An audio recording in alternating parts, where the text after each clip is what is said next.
Kadaugan alang sa kakabos ang nagpatigbabaw sa mga 692 ka mga pantawid pamilyang Pilipino Program beneficiaries sa lungsod sa Pilar, probinsya sa Bohol.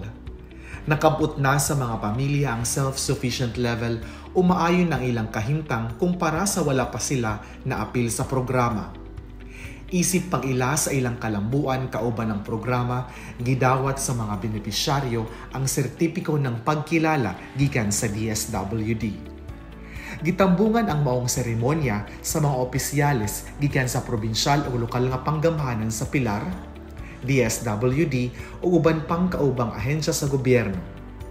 Sa mensahe ni Mayor Wilson Paho, dako ang iyang pasalamat sa tabang nga nadawat sa mga lumulupyo sa Pilar. Sa samang higayon, gihangop ang kapin 200 ka mga bagong benepisyaryo ubos sa Set 12 sa 4Ps.